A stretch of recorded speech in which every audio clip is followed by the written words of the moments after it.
The journey to smooth confidence. How I treated an ingrown hair on my labia. Once upon a time, I found myself in a situation that, at first glance, seemed small but left me feeling incredibly unsure and uncomfortable. It was a little bump, a seemingly innocuous raised area that appeared out of nowhere, and it was located on my labia. I remember the moment vividly, that initial rush of panic coursing through me. What is this? I thought. Is it something serious? Should I be worried? Do I need to see a doctor? My mind raced with a flurry of questions, and for a moment, I felt completely overwhelmed. But then, I took a deep breath, grounded myself, and decided to investigate calmly. After all, I knew I wasn't alone. Many women experience this, and I was determined to figure it out. The first step in my journey was to understand what I was dealing with. So I grabbed my phone and started researching. I learned that what I was experiencing was likely an ingrown hair. It happens when a hair curls back into the skin instead of growing out. This was particularly common in areas where hair is removed through shaving, waxing, or plucking. The hair follicle gets trapped, and the skin around it reacts, resulting in inflammation or a bump. As I read, I felt a wave of relief wash over me. It's not dangerous, I read, but it can be annoying and uncomfortable. I could handle this. This was manageable, and I was ready to take care of it myself.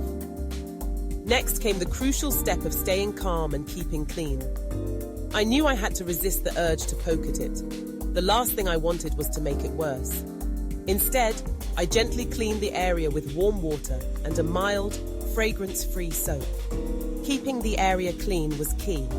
I understood that bacteria could exacerbate the situation. So, I made sure to wash my hands before and after touching the area for any reason. I also opted for breathable cotton underwear, steering clear of tight clothing that might irritate the bump. It was all about giving my body the space it needed to heal. One of the most helpful tips I stumbled upon was the magic of warm compresses. It sounded simple, but it was effective. I soaked a clean washcloth in warm water, wrung it out, and gently pressed it against the bump for a few minutes. The warmth helped soften the skin and opened up the pores, making it easier for the hair to come out naturally. As I sat there on my bed with the warm cloth pressed against me, I took a moment to embrace the act of self-care. This is self-care, I reminded myself. I'm taking care of my body because I deserve it. This experience shifted from something embarrassing to an act of love for myself. After a couple of days of warm compresses, I felt ready to try gentle exfoliation. I read that exfoliating could help remove dead skin cells that might be trapping the hair. Armed with a soft washcloth, I gently scrubbed the area during my shower. I was careful, of course, not to be too rough. The goal was to encourage the hair to come out, not to irritate the skin further. I avoided any harsh scrubs with large, sharp particles, opting instead for something soft and soothing. As the days passed, I reminded myself that patience was key. Sometimes, the best thing to do is simply wait. The body is amazing at healing itself, and often an ingrown hair resolves on its own. I resisted every urge to poke at the bump or try to extract the hair with tweezers. I'd read horror stories about how that could lead to infection or scarring, and I didn't want to add fuel to the fire. Instead, I focused on being patient and kind to myself. I told myself this was temporary, and that I was doing everything I could to support my body's healing process. Then came an evening when I decided to explore natural remedies. I mixed a little tea tree oil with coconut oil and applied it to the area with a cotton swab. Tea tree oil has antimicrobial properties, while coconut oil is soothing and moisturizing. The natural oils smelled amazing and made me feel like I was treating myself to a mini spa session. It wasn't just about fixing the ingrown hair. It was about nurturing my body and mind, creating a space for healing. After about a week, I noticed the bump was getting smaller and less tender. The hair had finally made its way to the surface, and I could see it clearly. I let out a sigh of relief, knowing the worst was behind me. But during this process, I learned something important. If the bump hadn't improved, or if it had become red, swollen, or filled with pus, I would have sought medical help. Sometimes an ingrown hair can become infected, and there's no shame in asking for assistance when needed.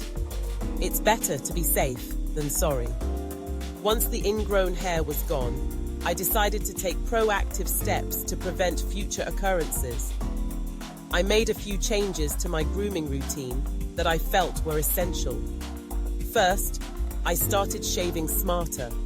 I began using a clean, sharp razor every time I shaved and switched to a moisturizing shaving cream to reduce friction and irritation.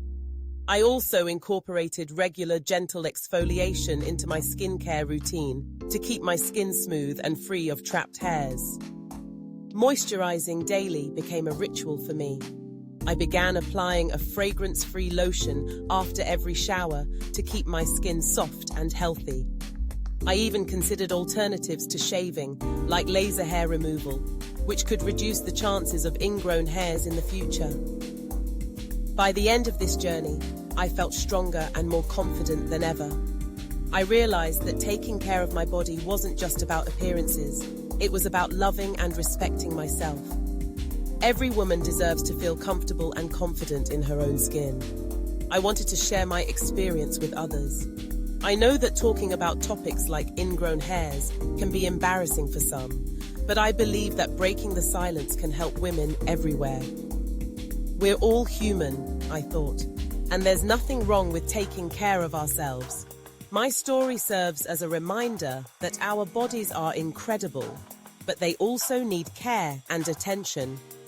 Whether it's treating an ingrown hair or dealing with another issue, we all deserve to feel empowered and informed. Don't be afraid to seek answers, try remedies, or ask for help when you need it. To every woman listening or watching this, remember that your body is yours to cherish and care for. Treat it with love, patience, and understanding. If you ever face a bump along the way, literally or figuratively, know that you're not alone. Take my story as a reminder that self-care isn't just about fixing problems. It's about celebrating the amazing person you are. So go ahead, light a candle, play your favorite music, and take time to care for yourself. You deserve it.